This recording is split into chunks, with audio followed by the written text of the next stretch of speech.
Atul GS point में आपका स्वागत है।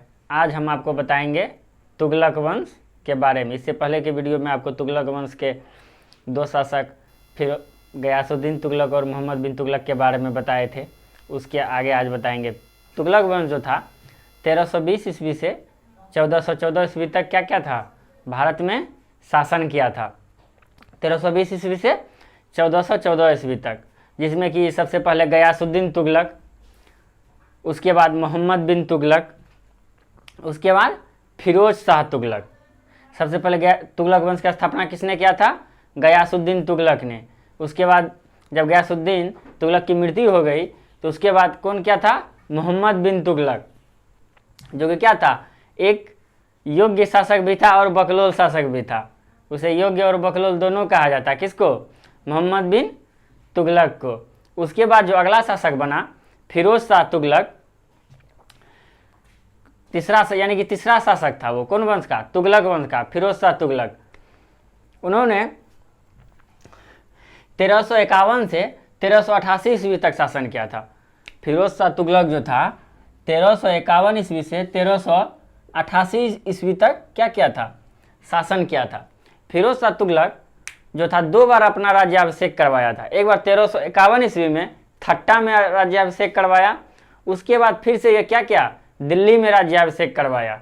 पूछेगा तुगलक वंश का वह कौन सा शासक था जिसने अपना राज्याभिषेक दो बार करवाया था? फिरोज शाह तुगलक। फिरोज शाह तुगलक जो था एक बहुत योग्य शासक था। तुगलक वंश का बहुत योग्य शासक था। इसे सल्तनत काल का अकबर कहा जाता है। यानी कि फिरोज शाह तुगलक को सल्तनत काल का अकबर कहा जाता है। एग्जाम में पूछेगा कि सल्तनत काल का अकबर किसे कहते हैं, तो फिरोज शाह तुगलक को कहते हैं। ये क्या था? बहुत ही योग्य शासक था तुगलक वंश का। कौन? फिरोज शाह तुगलक। इन्होंने क्या किया था? 300 नए नगर की स्थापना करवाया था। यानी कि 300 शहर का स्थापना किसने करवाया था? फिरोज शाह तुगलक ने। और 1200 बाग, यानी कि मतलब बगीचा, 1200 बगीचे का ये करवाया था, मतलब बनवाया था। कौन? फिरोज शाह तुगलक। यानी उसमें आधुनिक तरीके से बहुत डिजाइन का क्या था, उसमें फल सब बहुत वैरायटी का, एक पर एक वैरायटी सब बहुत उसमें क्या क्या था, लगवाया था। कौन? फिरोज शाह तुगलक। और इन्होंने क्या किया था? 300 नए नगर की स्थापना की थी। कौन? फिरोज शाह तुगलक। इसे दिल्ली सल्तनत का क्या कहा जाता है? दिल्ली सल्तनत का अकबर कहा जाता है। यह क्या था? बहुत ही योग्य शासक था। कौन? फिरोज शाह तुगलक, जो कि तुगलक वंश का तीसरा शासक था। इससे पहले तुगलक वंश की स्थापना गयासुद्दीन तुगलक ने की थी। उसके बाद मोहम्मद बिन तुगलक, मोहम्मद बिन तुगलक के बाद फिरोज शाह तुगलक। चलिए देखते हैं फिरोज शाह से जुड़े कुछ इंपॉर्टेंट बातें। इन्होंने क्या किया था? 1351 ईस्वी में अपना राज्याभिषेक कहाँ पे किया था? ठट्टा में किया था। 1351 ईस्वी में इन्होंने अपना पहला राज्याभिषेक कहाँ पे करवाया था? ठट्टा में। उसके बाद दिल्ली में करवाया दूसरे बार राज्याभिषेक। यानी कि क्या क्या था? अपना राज्याभिषेक कितने बार करवाया था? दो बार करवाया था।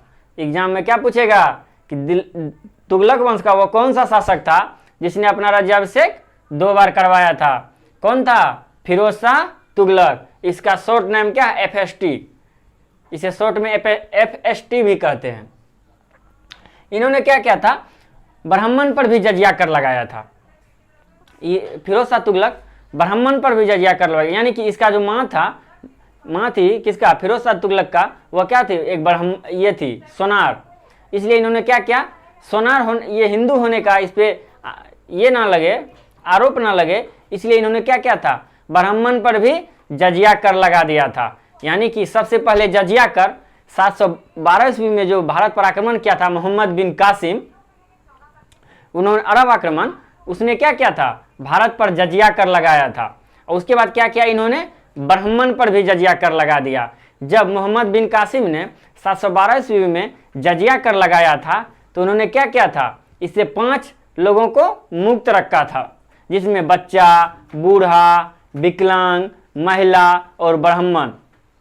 यानी कि जब मोहम्मद बिन कासिम ने जजिया कर लगाया था तो उन्होंने क्या किया था? 5 लोगों को इससे मुक्त रखा था, जिसमें बच्चा, बूढ़ा, महिला विकलन और ब्राह्मण। फिर जब फिरोज शाह तुगलक शासक बना तो इन्होंने क्या किया, ब्राह्मण पर भी जजिया कर लगा दिया।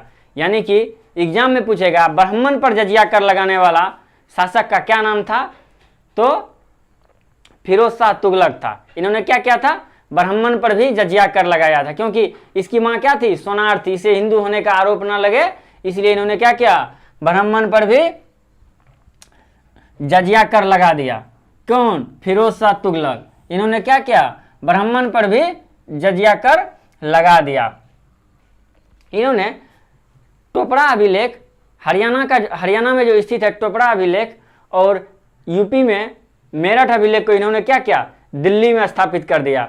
यानी कि यूपी का जो राज्य का जो मेरठ में एक अभिलेख था और हरियाणा का टोपड़ा अभिलेख, दोनों को क्या किया, वह दिल्ली लेके चल गया वहां से, और इसे क्या किया, दिल्ली में स्थापित कर दिया। यानी पूछेगा कि टोपड़ा अभिलेख और मेरठ अभिलेख को क्या किया था, दिल्ली में कौन स्थापित किया था, तो फिरोज शाह तुगलक ने स्थापित किया था। उसके बाद इसके समय सर्वाधिक दासों की संख्या सर्वाधिक थी। यानी कि फिरोज शाह तुगलक के समय दास यानी कि गुलाम, इसकी संख्या सर्वाधिक थी। इसके समय दासों की संख्या 1,80,000 थी। एग्जाम में कहेगा फिरोज शाह यानी कि दासों की संख्या सबसे ज्यादा किसके शासनकाल में था, तो फिरोज शाह तुगलक के शासनकाल में था। दासों की कुल संख्या कितनी थी, 1,80,000 थी। इन्होंने दासों के लिए एक अलग विभाग बनाया था जिसे क्या कहते थे, दीवान ए बंदगांव। इन्होंने दासों के लिए एक अलग से विभाग बनाया था जिसे कहा जाता है दीवान ए बंदगांव। बंदगांव का अर्थ क्या होता है, गुलाम। इन्होंने क्या किया था, गुलामों के लिए क्या किया था, अलग से एक विभाग बनाया था जिसे दीवान ए बंदगांव कहा जाता है। उसके बाद इन्होंने क्या किया था, दीवान ए खैरात, यानी कि दीवान ए बंदगांव जो बनाया था किसके लिए बनाया था, अपने दासों के लिए। और दीवान ए खैरात जो बनाया था इसमें गरीब, असहाय और अनाथ जो सब था उसके लिए क्या बनाया था, दीवान ए खैरात। उससे क्या करता था, दीवान देता था, और बेरोजगारों को ये भत्ता भी देता था। फिरोज शाह तुगलक जो था बेरोजगार को क्या देता था, भत्ता भी देता था। फिर कौन, फिरोज शाह तुगलक। और इन्होंने क्या किया था, दार उल सफा नामक अस्पताल बनवाया था। कौन, फिरोज शाह तुगलक। इन्होंने जो दार उल सफा नामक अस्पताल बनवाया था उसमें क्या था, फ्री में इलाज होता था, गरीबों का फ्री में इलाज होता था। किस, दार उल सफा, यानी कि दार उल सफा जो बनाया था उसमें क्या होता था, मुफ्त में इलाज होता था। उसके बाद जब क्या हुआ, फिरोज शाह तुगलक ने क्या क्या किया था, सबसे पहले इन्होंने 300 नगर की स्थापना की। कौन, फिरोज शाह तुगलक। उसके बाद 1200 नए बगीचे बनवाए। इन्होंने गुलामों के लिए एक अलग से विभाग की स्थापना की जिसे क्या कहा जाता है, दीवान ए बंदगांव। उसके बाद दीवान ए खैरात, यानी इसमें गरीब, अनाथ और असहाय के लिए क्या क्या था, दान जो देता था उसे एक अलग विभाग बना दिया था जिसे दीवान ए खैरात कहा जाता है। और दीवान ए बंदगांव अपने दासों के लिए, और ये क्या करता था, बेरोजगारों को भत्ता भी देता था। कौन, फिरोज शाह तुगलक। इसे क्या कहा जाता है, दिल्ली सल्तनत का अकबर कहा जाता है। ये बहुत ही योग्य शासक था। कौन, दिल्ली सल्तनत का ये बहुत ही योग्य शासक था, इसलिए इसे क्या कहा जाता है, दिल्ली सल्तनत का अकबर कहा जाता है। किसे, फिरोज शाह तुगलक को। फिरोज शाह तुगलक के बाद अगला शासक बना नसरुद्दीन महमूद तुगलक। फिरोज शाह तुगलक के बाद जो एक 2-3 ठो शासक बना था जो कि क्या था, बहुत ही अयोग्य था, उसके बारे में एग्जाम में नहीं पूछेगा। और अंतिम शासक जो था इसका नसरुद्दीन महमूद, जो कि 1393 से 1414 ईस्वी तक शासन किया था। कौन, नसीरुद्दीन महमूद। ये क्या था, तुगलक वंश का अंतिम शासक था। इसके समय क्या हुआ था, बहुत ही तेजी से तुगलक वंश का बिखराव हुआ था। किसके समय, नसरुद्दीन महमूद के समय। इसकी हत्या 1414 ईस्वी में खिजर खान ने कर दी थी। कौन, खिजर खान ने 1414 ईस्वी में नसरुद्दीन महमूद शाह की हत्या कर दी थी। इसके समय क्या हुआ था, तुगलक वंश का बहुत जल्दी से बिखराव हुआ था। और इसी के समय तैमूर लंग ने आक्रमण कर दिया था। कब, 1398 ईस्वी में तैमूर लंग ने क्या किया था, आक्रमण कर दिया। कहाँ पे, दिल्ली में। किसके शासनकाल में, नसरुद्दीन मोहम्मद के शासनकाल में। उसके समय क्या हुआ था, साम्राज्य का तेजी से बिखरा हुआ था, सिर्फ दिल्ली से पालम तक रह गया था। किसका शासन, तुगलक वंश का जो शासन था वो दिल्ली से पालम तक ही रह गया था, मात्र कुछ ही दूरी में क्या हुआ, सिमट गया, क्योंकि इसके समय तेजी से क्या हुआ था, बिखरा हुआ था साम्राज्य का। और इसकी हत्या 1414 ईस्वी में खिज्र खां ने कर दी थी। 1398 ईस्वी में तैमूर का आक्रमण इसी के समय हुआ था। तैमूर का जो आक्रमण हुआ था, तैमूर लंग का, इसी के समय हुआ था। किसके समय, नसरुद्दीन महमूद के समय। और ये क्या था, जब तैमूर लंग ने 1398 ईस्वी में आक्रमण किया तो ये दिल्ली छोड़कर भाग गया। क्या किया, दिल्ली छोड़कर भाग गया। कौन, नसरुद्दीन महमूद। नसीरुद्दीन महमूद जो था, ये जब तैमूर लंग ने 1398 ईस्वी में इस पर आक्रमण किया था तो ये क्या था, वहां से भाग गया था। फिर क्या हुआ, 1414 ईस्वी में इसकी हत्या खिज्र खां ने कर दी, और खिज्र खां ने इसकी हत्या कर दी और उन्होंने क्या किया, एक नया वंश यानी कि सैयद वंश की स्थापना कर दी। कौन, खिज्र खां। कब, 1414 ईस्वी में। तो एक बार फिर से इससे रिकॉल करते हैं। तुगलक वंश जो है 1320 ईस्वी से कितने 1414 ईस्वी तक शासन किया था। इससे पहले दिल्ली सल्तनत में 1206 ईस्वी से 1290 ईस्वी तक गुलाम वंश, 1290 ईस्वी से 1320 ईस्वी तक खिलजी वंश ने शासन किया था, और 1320 ईस्वी से 1414 ईस्वी तक तुगलक वंश ने शासन किया था। तुगलक वंश में की स्थापना गयासुद्दीन तुगलक ने की थी। उसके बाद उसका अगला शासक मोहम्मद बिन तुगलक हुआ।